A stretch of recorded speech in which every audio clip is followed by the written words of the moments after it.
Merci, premièrement, au Brain Tumor Foundation of Canada de m'avoir donné l'opportunité de vous parler de la recherche qu'on fait ici à l'hôpital neurologique de Montréal.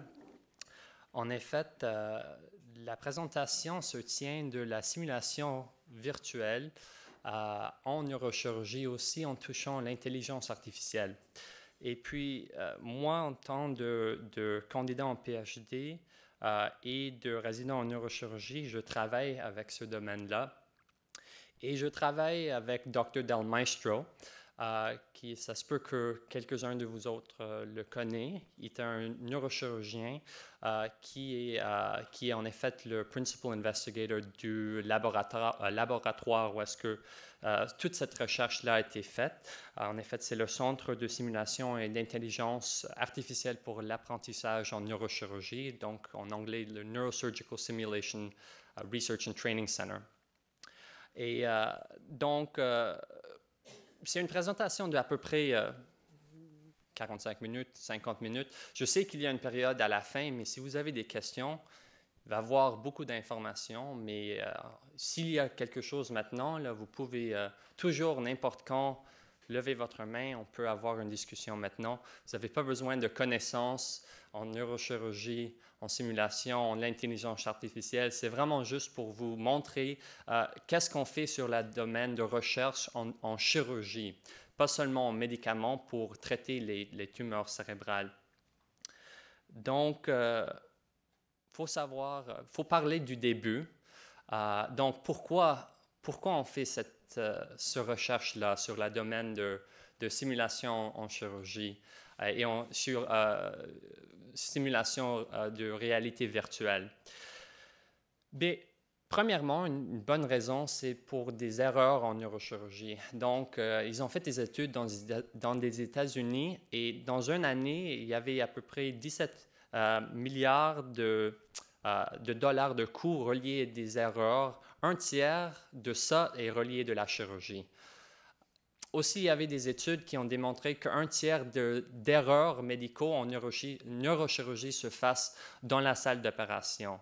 Donc, s'il y a des patients ici, pas pour vous causer d'inquiétude, il n'y a pas beaucoup d'études dans ce domaine-là, mais pas tous ces problèmes-là avaient des conséquences pour le patient. C'était par exemple une éponge qui est tombée sur le plancher. Tout ça, on s'entend qu'il n'y a pas de conséquences pour le patient pour ça, mais juste pour donner un sens que les erreurs, ça arrive en neurochirurgie, surtout dans la salle d'opération. Aussi, en neurochirurgie, on peut avoir des conséquences assez réelles pour des patients, donc des paralysies, des aphésies, et puis aussi des décès à cause des erreurs. Donc, c'est sûr qu'on veut bien comprendre ce problème-là. Finalement, le problème, c'est que fondamental, comment est-ce qu'on peut mesurer la performance dans la chirurgie? Donc, en chirurgie générale, ils ont déjà fait quelques avancements, mais en neurochirurgie, il n'y a pas vraiment grand-chose. Et puis, dans des domaines de chirurgie vraiment complexes, il n'y a pas beaucoup d'informations. Donc, vraiment, c'est une question plus philosophique, mais c'est quoi un expert? On a des experts dans les maths, dans des sciences, dans des sports, mais c'est quoi un expert dans la chirurgie et dans la neurochirurgie? Pour ceux et celles qui sont reliés avec les domaines de santé, vous savez qu'il y a le Collège Royal. Et puis, le Collège Royal au Canada est en train de changer la méthode pour que les résidents se font entraîner. Et puis, ils appellent ça competency by design. Et la même chose se fait dans les États-Unis. Donc, le fait, c'est de pas seulement... Moi, comme résident en neurochirurgie, je ne dois pas juste survivre 6 ans en neurochirurgie. Je dois démontrer pourquoi je suis un bon neurochirurgien avant de commencer la pratique. Donc, vraiment, une grande partie de ça, c'est une évaluation reliée à ça. Donc, comment est-ce qu'on évalue une chirurgie? Le Collège Royal a donné un outil appelé le O-score. Ça, c'est une partie du O-score. Donc, en effet, le principe, c'est il y a un résident qui opère sur un tumeur cérébrale et puis il y a un neurochirurgien qui travaille avec le résident et qui regarde et puis il y a une échelle d'évaluation. Mais la question, c'est est-ce qu'une observation comme ça, c'est fiable? Donc, nous, on a fait une étude qui est pas mal simple. Vu qu'on a un système de simulation, on avait fait des opérations virtuelles avec des participants et puis, au même temps, on a enregistré des vidéos de la chirurgie et on a comparé une évaluation par des experts sur le vidéo.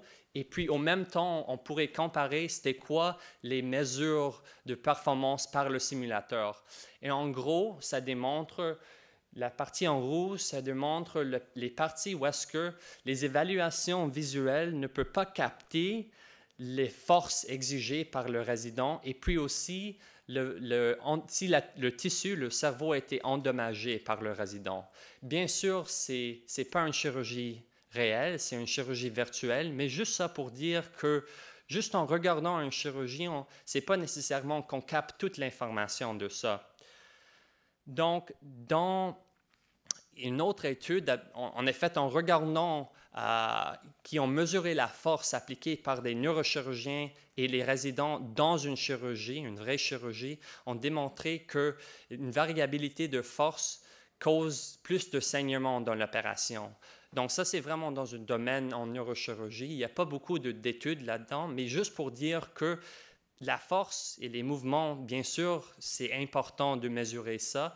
Et les échelles visuelles, donc ce que le Collège Royal utilise maintenant, ça capte pas toute l'information, ça nous donne pas toute l'information de la chirurgie. Une autre affaire, c'est en aviation.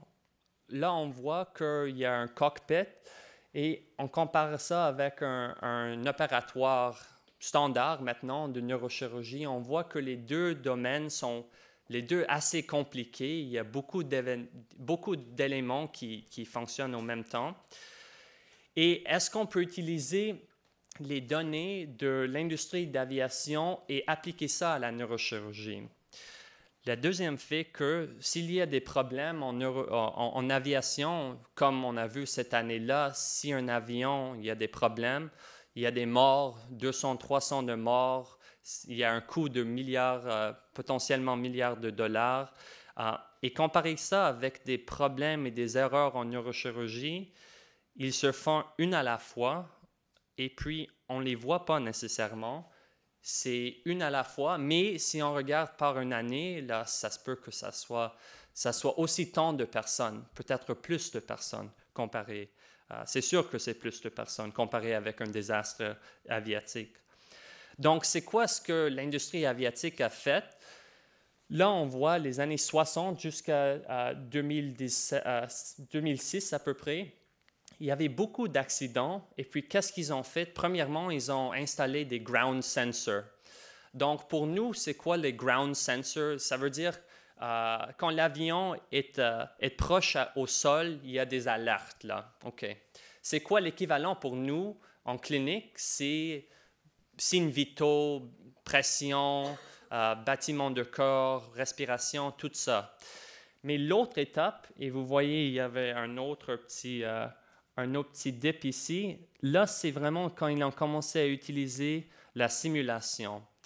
Et nous, en chirurgie et surtout en neurochirurgie, on n'est pas encore à cette étape-là de bien intégrer la simulation et les pratiques dans notre pratique clinique. Donc, comme j'ai dit, la solution potentielle avec la réalité virtuelle, ça nous donne la méthode de mieux quantifier et bien comprendre les mouvements, les forces exigées, le saignement et les dommages au tissu causés pendant une chirurgie. On peut faire ça soit en neurochirurgie avec ce simulateur-là ou bien aussi en chirurgie de la colonne. On commence à utiliser d'autres simulateurs. Juste pour vous donner un peu de contexte, en 2007, le projet a été début au National Research Council of Canada et puis en 2016, CAE, qui est le plus grand, bien, en effet, tous les pilotes dans le monde font leur simulation sur un simulateur de CAE. Donc, c'est vraiment eux, la compagnie, qui ont révolutionné la simulation dans l'industrie aéronautique. Et eux, ils ont aussi un domaine, une branche médicaux. En effet, c'est 3% de la compagnie, donc c'est une compagnie immense, mais quand même. Et puis, eux, ils ont acheté le simulateur. Donc, juste pour vous démontrer, ça, c'est un petit pub que CAE donne pour ça, juste pour que vous voyez comment le simulateur, ça fonctionne. Donc, en effet, ça simule comme si on opère, en neurochirurgie, des fois, on opère en regardant un microscope. Et puis, ça nous permet à regarder dans l'écran comme si c'était dans un microscope. Bien sûr, ça, c'est des tâches pas mal simples. Et puis, ça nous permet aussi, en même temps, de voir la chirurgie en 3D, mais aussi de sentir la chirurgie. Et cette chirurgie-là, c'est assez simple. Et puis, nous, dans le labo, on utilise des chirurgies assez plus complexes que ça. Mais juste ça pour vous dire que c'est une technologie qui est extrêmement puissante pour nous donner l'opportunité pour bien comprendre les mouvements et comment la chirurgie se fait. Le problème, c'est qu'il y a une inondation de data avec ça. Ça, c'est un Excel file ou un CSV file. Ça représente 1 seconde de data. Et puis de plus, là, c'est coupé ici. Ça continue pour des écrans et des écrans. Donc, immense comment on peut avoir de data. Il y a trop de data. Donc, au début, là, nous, le centre a été fondé en 2010. Donc, on fait cette recherche-là pour 8 années. Donc, le début, qu'est-ce qu'on avait fait? On a regardé, on a essayé de traduire toute cette information complexe-là dans des informations qui sont plus simples. On appelle ça des mesures de performance. En anglais, c'est des metrics. Et puis, on a fait plusieurs publications reliées à ça. Et les mesures de performance, ça va jusque le plus simple, disons, c'est blood loss, donc le saignement, volume de tumeur qui était volume de cerveau qui était enlevé, qui était resecté.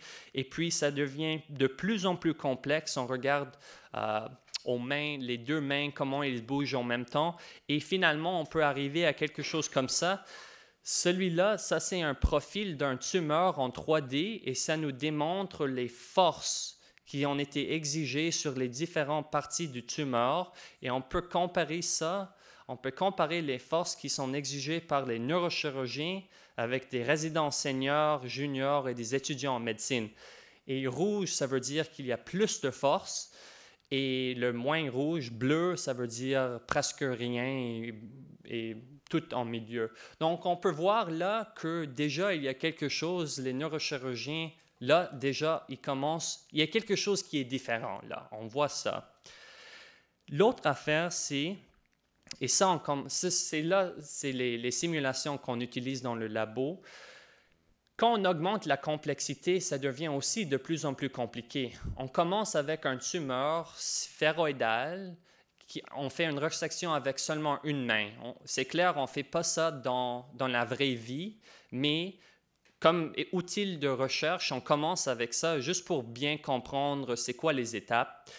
Et ça fonctionne peut-être dans un cas simple comme côté gauche, mais ça fonctionne bien aussi sur la côté droite avec 2 mains en même temps, mais quand on augmente la complexité, on commence à faire des chirurgies qui s'approchent à la vraie vie. Une résection endopiale, ça c'est une technique avancée, ce que les neurochirurgiens font pour enlever des tumeurs qui sont dans des régions critiques. Donc, on utilise ça quand on essaie d'enlever une tumeur d'une région qui est juste proche de soit une région motrice ou une région du langage. Donc, on va vraiment enlever juste la partie du tumeur et pas endommager le reste du cerveau. Donc, c'est vraiment des techniques avancées. Et à ce point-là, avec ce data et la complexité de la tâche, on ne savait pas quoi faire, honnêtement. Et puis, aussi, on peut regarder la chirurgie spinale en même temps. Donc, la question c'est, quoi faire et on a vraiment pensé. Et puis, c'est à ce point-là qu'on a commencé à regarder c'est quoi les techniques de l'intelligence artificielle qui peuvent nous aider à bien expliquer tout ce data. Donc, nous, dans le labo, c'est intéressant en travaillant dans ce domaine-là parce qu'on est vraiment entre plusieurs disciplines. On est entre la chirurgie et la médecine, bien sûr. On est aussi relié avec l'éducation et l'apprentissage. Et puis aussi, on est dans le domaine d'informatique. Et ces domaines-là sont pas mal différents. Et puis les langages, les méthodes, c'est comme ils sont dans leur propre silo. Donc, la première étape était de comprendre c'est quoi, comment les gens, les informaticiens font leurs analyses, de comprendre le langage technique de tous ces domaines-là. Donc, nous, on a fait une étude, ça vient tout juste de publier, on a comparé en effet des études qui étaient publiées dans des journaux médicaux, éducation, et puis dans des journaux de sciences d'informatique.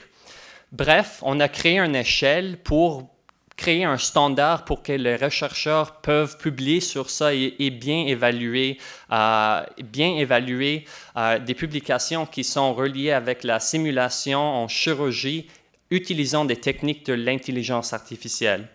Ce qui est intéressant avec ça, c'est que le note total des deux journaux, style de journaux était égal, mais ce qui était intéressant, c'est les journaux médicaux parlaient beaucoup plus de les applications, l'avenir, comment utiliser ces technologies-là. Donc, c'était une force dans ces journaux-là, mais une faiblesse, c'était qu'ils ne parlaient pas de la technique, comment est-ce qu'ils ont fait les analyses, comment est-ce qu'ils ont obtenu les données. Et si dans la recherche, si on ne parle pas de comment est-ce qu'ils ont fait l'analyse, comment est-ce qu'on fait les données, on ne peut pas reproduire ces études-là. Donc, ça ne sert à rien comme étude, là, parce qu'il n'y a personne qui peut, no one can build off of that.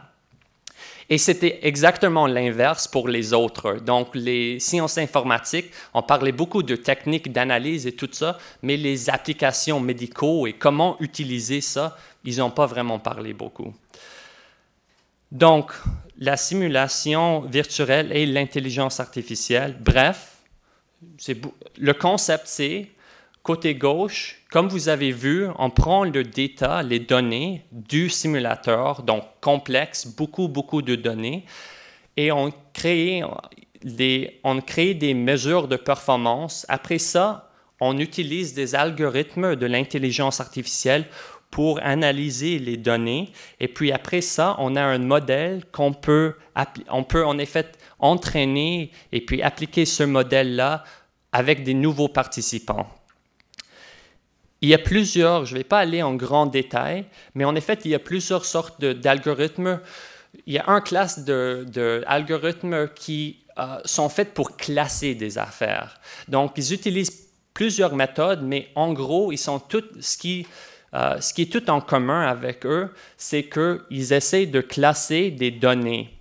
Et puis, la première étape, c'est nous, comme chercheurs, on doit dire au système, dans notre cas, c'est quoi un expert et c'est quoi un non-expert. Donc, c'est quoi un neurochirurgien? C'est qui un neurochirurgien? Les datas sont reliées avec un neurochirurgien et c'est quoi les datas qui sont reliées avec, disons, un résident junior. Après ça, l'algorithme essaie de comprendre c'est quoi les différences entre ces deux groupes-là et après, quand tu le donnes un nouveau donné d'un nouveau participant, il essaie de classer les gens dans soit un ou l'autre. C'est ça le concept basic de ça. Donc, on a commencé avec ça, comme au début, avec une tâche de simulation simple. Tumeur sphéroïdale 1 main, puis on a classé des participants soit en experts, qui étaient des neurochirurgiens ou résidents seniors, ou en juniors, qui étaient des résidents juniors, des non-experts, je m'excuse, des résidents juniors et des étudiants en médecine. On a comparé plusieurs algorithmes, et puis en gros, avec ça, il y a plus de 2000 chirurgies que le système a analysées. Et utilisant un classifier, on a fait quelque chose pour classer des participants. On voit qu'en utilisant seulement 15 mesures de performance, là-dedans 6 sont reliées au mouvement, le système peut classer avec une sensibilité. Donc, il peut sélectionner des experts entre 80 et 90% du temps. Et la même chose pour des non-experts. Donc, ça, c'était vraiment la première étape. Il parle de Artificial Intelligence is like a hot topic. On a fait cette étude-là, je vais vous montrer les autres études qu'on a faites. Cette étude-là a été faite même pas un an.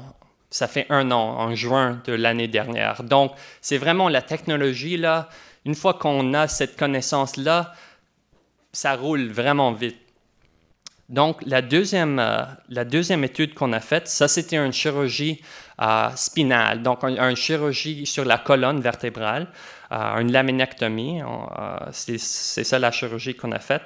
Même chose, deux groupes, des groupes d'experts et des groupes de non-experts. On a comparé plusieurs algorithmes et on a démontré avec une précision de 80. Cette fois-là, donc, avant, on parlait de 90. Là, on parle de 18% de précision en classer des gens, soit un expert ou non. Ça veut dire que vous, comme chirurgien ou comme résident, vous utilisez le simulateur, il y a une précision de 98% que le système va reconnaître que tu es soit un expert ou non. Et cela avec 12 mesures de performance. Donc, les 12 mesures de performance, on peut les diviser en plusieurs choses reliées à la sécurité. Donc, toucher la dure-mère, ça, c'est pas sécure si on le fait plusieurs fois. Mouvement, la variabilité de l'angle, du burr, coordination, utiliser les deux instruments en même temps et la durée de la chirurgie. Ça vous donne juste un fil pour c'est quoi. Ça, c'était sélectionné par l'algorithme. Une autre étude qui n'est pas encore publiée, mais était soumise, est une chirurgie. On a fait une résection endopiale. Et ça, c'est vraiment la chirurgie un des plus complexes qu'on peut faire dans la neurochirurgie tumorale, surtout intraparenchymeux. Et puis là, cette fois-là, au lieu de diviser les participants en 2 groupes, on a divisé les participants en 4 groupes. Donc, neurochirurgiens, résidents seniors, résidents juniors et étudiants en médecine. Et on avait utilisé plusieurs algorithmes. Donc là, en regardant 250 chirurgies, on avait eu une précision de à peu près de 90% pour classer les gens dans un de ces 4 groupes.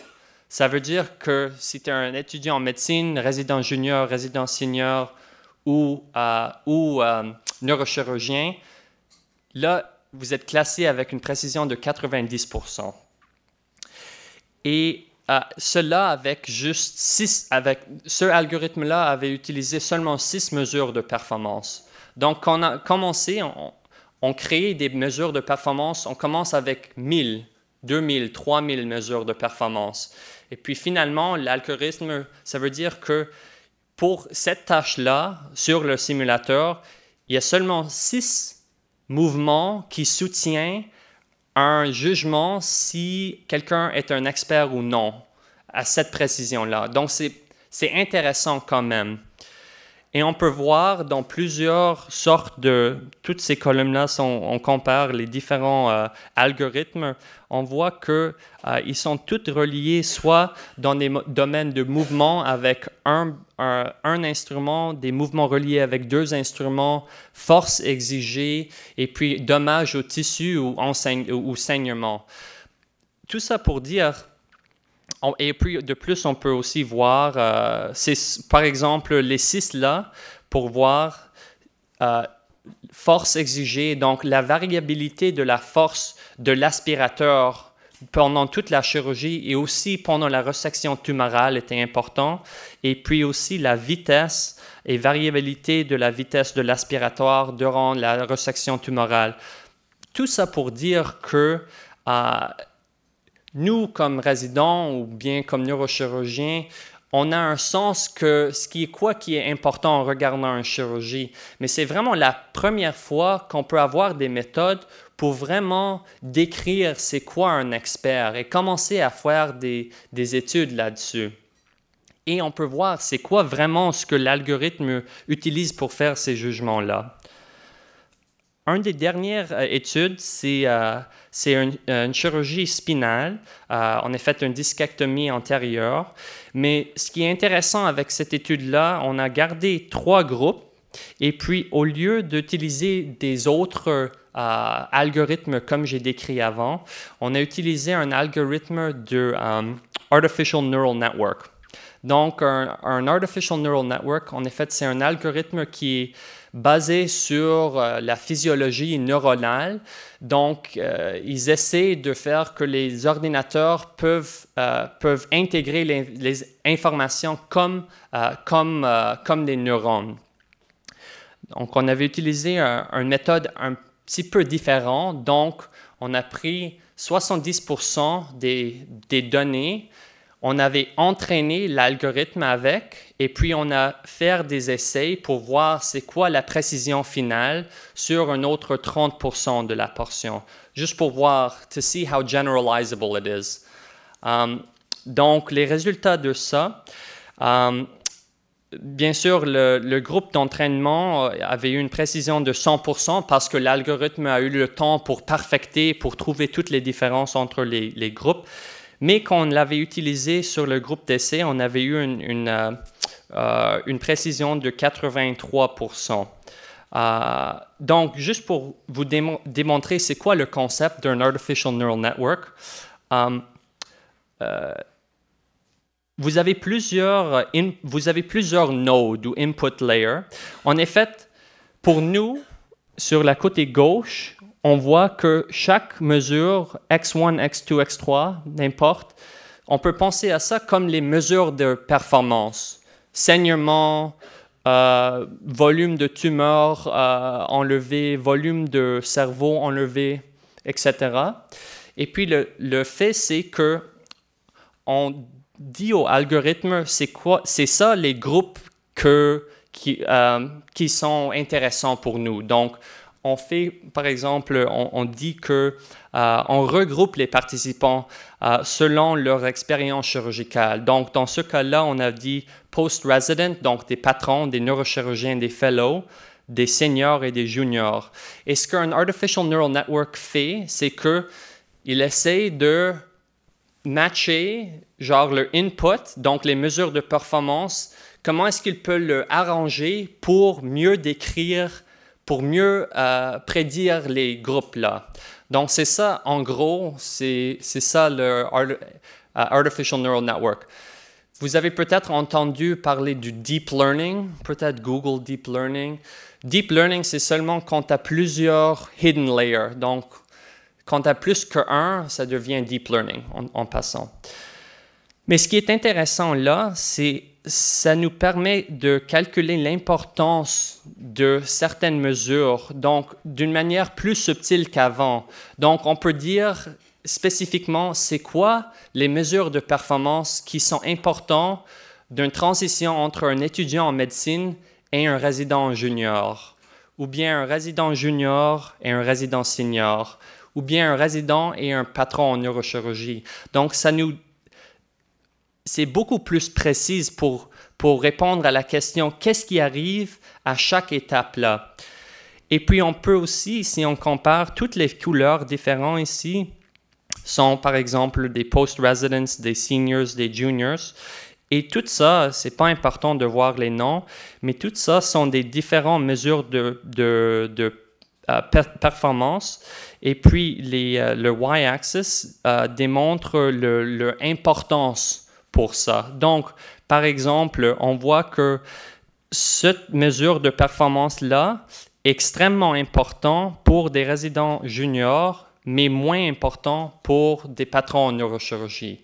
Donc, ça vraiment nous permet à mieux décrire qu'est-ce qui arrive à chaque étape de l'apprentissage en chirurgie. Et c'est quoi, précisément, c'est quoi les mesures qui soutient cette décision-là. Donc, la prochaine chose qu'on a dit, c'est est-ce qu'on peut utiliser cette information-là pour enseigner des résidents? Donc, est-ce qu'on peut créer un système qui peut enseigner des chirurgiens avec cette information? On est fait comme un coach. Donc, bref, vous avez vu ça, on prend les données, on fait l'apprentissage de l'algorithme, on a un final model, et là, on fait la même chose, on a un nouveau participant qui vient, on calcule les mesures de performance, et là, à ce point-là, on les classe, premièrement, est-ce qu'ils sont experts ou non, et puis après ça, on utilise les informations, comme j'ai donné, de performance pour voir est-ce qu'on peut cibler exactement c'est quoi les faiblesses sont dans ce participant-là. Donc, en bref, juste un peu de maths, on a deux groupes là, disons le groupe en vert, c'est des experts, le groupe en bleu, c'est des non-experts.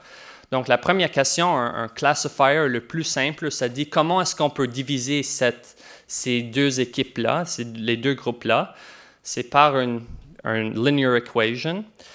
Et disons, si on a un nouveau donné, comment est-ce qu'on peut classer ça? Bien, en effet, on voit le math là-dedans, ça veut dire que ça va nous montrer que c'est classé comme expert. On peut faire la même chose avec un junior ou un non-expert. Donc, en bref, the overall equation nous permet à classer des nouveaux participants, mais en regardant c'est quoi les spécifiques, ça nous démontre comment est-ce qu'ils sont classés. Donc, pas seulement les classer, mais regarder comment les gens se sont classés.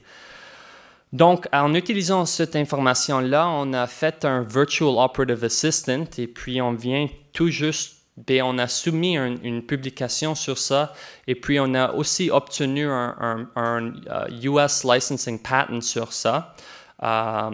Et puis, en bref, c'est ça l'information du patent. Mais l'organisation, c'est que vous avez un participant sur un simulateur, ils font la chirurgie et sur l'écran, c'est démontré. Premièrement, vous êtes non expert. On voit ça.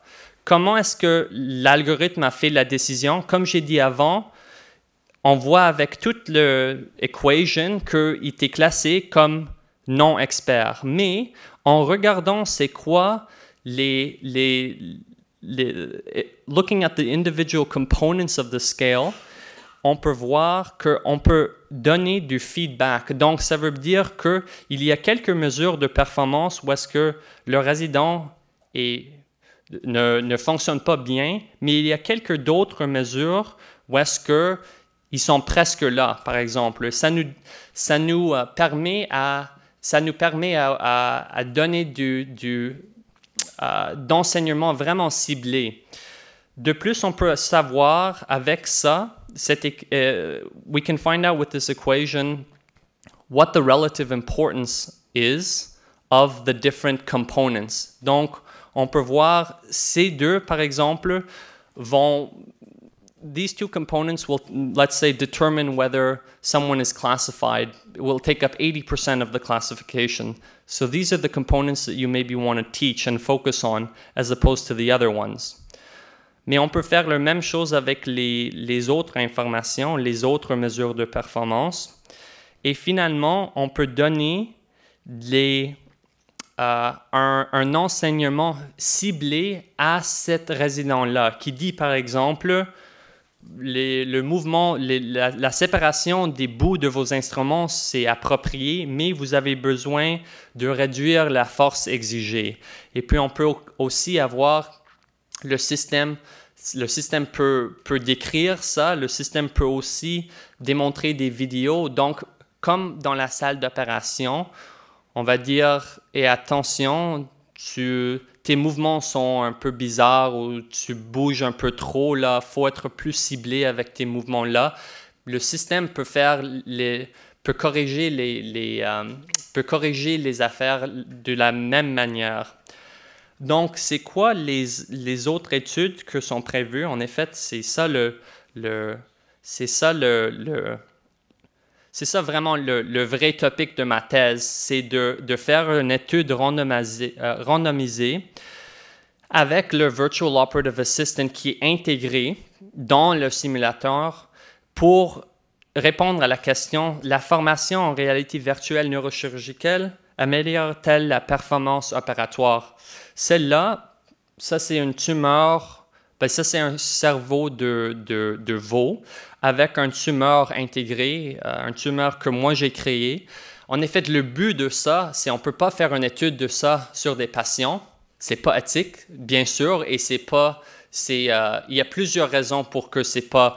L'éthique, c'est une chose, et deux, comme on sait, les tumeurs dans les patients sont variables, et puis ça nous permet, avec un système de ça, de vraiment avoir comme une vraie opération, mais contrôlée.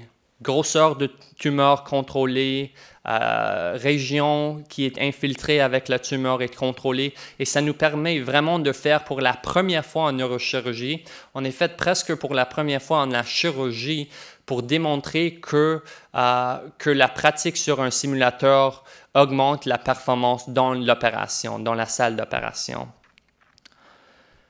Donc, je montre cette photo-là parce que ça, c'est une photo par une publication en 1930, une publication allemande. Et je trouve, en regardant ça, j'ai vu ça sur l'Internet, c'est assez impressionnant comment ils ont prévu un peu ce qu'on fait maintenant.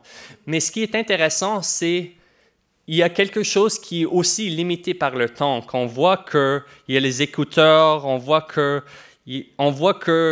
voir le téléphone de vieux mode là, mais en même temps, on peut voir comment ils peuvent essayer de voir dans le futur.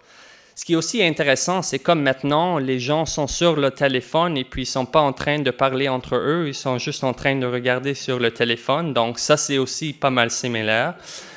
Pas grand-chose qui sont changés. Mais tout ça pour dire que c'est difficile de parler de l'avenir. Bien sûr, on est limité avec le temps, mais on peut déjà commencer. C'est flou, mais on peut estimer c'est quoi l'avenir. Donc, ça, c'est l'année passée, ou bien cette année-là, ça fait peut-être pas longtemps, qu'ils commencent à parler aux Surgical Data Sciences. Et c'est quoi le Surgical Data Sciences? Dans le passé, on avait des herbes, on avait des trous très fins, quelque chose vraiment simple pour faire d'opérations sur des patients pour traiter des maladies. Là, maintenant, on commence à avoir plus de technologies intégrées avec la chirurgie et tous les soins médicaux, comme nous, on connaît, avec tous les ordinateurs et toutes les informations. Puis dans le futur, ce qu'eux, ils disent que les instruments que vous utilisez dans la salle d'opération vont savoir c'est quoi la force exigée. Toutes les données génétiques des patients vont être connues. Et de travailler avec une inondation de data comme ça, on doit dès maintenant savoir, avoir des techniques pour mieux comprendre ça, pour qu'on puisse cibler et puis donner le mieux, soigner des patients dans la meilleure façon. Donc vraiment, l'avenir à mi-terme pour cette technologie-là que moi je vois, c'est que ça peut révolutionner l'éducation médicale, non seulement en neurochirurgie, mais en chirurgie en général. La certification médicale. Maintenant, en tant que chirurgien, il n'y a personne qui me regarde, mais à part dans ma résidence, il n'y a personne qui dit qui fait une épreuve finale de ma technique opératoire. Donc, tout ça pour dire que on sait qu'il y a quelques résidences, ils ont des faiblesses dans quelques chirurgies, mais en effet, s'ils écrivent leurs examens, ils peuvent pratiquer, ils peuvent opérer sur des patients. Et c'est comme ça dans tous les domaines chirurgicaux. Et la dernière affaire, c'est que l'assurance de qualité en médecine, ça nous donne beaucoup plus de données pour cibler des interventions qui vont mieux soigner ou identifier des problèmes pour mieux soigner des patients dans le futur. Donc, je vous remercie. comme j'ai dit, là, je fais partie d'un laboratoire qui est assez grand et puis aussi assez productif. Donc, il y a plusieurs personnes. C'est bien sûr pas toute ma recherche que je vous avais présentée. Et tout ça est guidé par Dr. Del Maestro, qui est vraiment le visionnaire, qui a travaillé sur ça depuis 8 ans. Et puis, je sais qu'il a aussi fondé ou était une des personnes qui était reliée avec le Brain Tumor Foundation of Canada. Donc, je sais, c'est un être humain qui est bien occupé avec les patients avec des brain tumors, avec des tumeurs cérébrales, de côté chirurgical comme de côté qualité de vie, d'information, éducation pour des patients aussi. Donc, je vous remercie. Si vous voulez plus d'informations, je vous recommande d'aller au site web. Toutes les publications et tout ça sont là, et toutes les informations. Donc, merci beaucoup.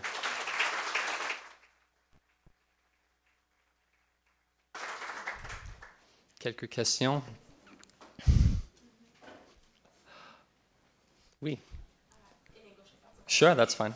The trajectory that you've presented from novice to expert, was it just for instance that it was linear, or is it showing to be a linear relationship? Because I would assume that it follows an asymptote at a certain point. Yeah. So just so I understand your question, you're asking if in every case the relationship is linear in progression from junior to senior to expert, for example, if that's a linear relationship, or if we see something else. Yeah, so the example of the line separating the two is a extreme oversimplification. The fact of the matter is, and this is where, when you're dealing with research that's cutting edge, you have interesting things that happen. For example, it's a non-linear relationship in the sense that you have certain habits that you can see that get worse. As you go from being a junior resident to being a senior resident, you, for example, put a lot more force. You exert a lot more force. And then when you go back to being a neurosurgeon, you go back to not producing a lot of force. And so the question is, it's interesting because when you're a junior resident, you're probably not, I'm giving an example, you're probably not giving a lot of force because you might be afraid, you don't know what to do. It's based out of cautiousness. But when you go to a neurosurgeon, they're not putting a lot of force because they've trained themselves psychomotorly, and they also have a good understanding of the surgery. And so philosophically, you can ask the question, should you train someone to be worse before they're better, or should you just train someone to be an expert? You know, how should you do that? And we don't have a good answer for that right now. That's really based on these results, those are the types of questions that we're asking ourselves. So it's absolutely not linear. You're absolutely right.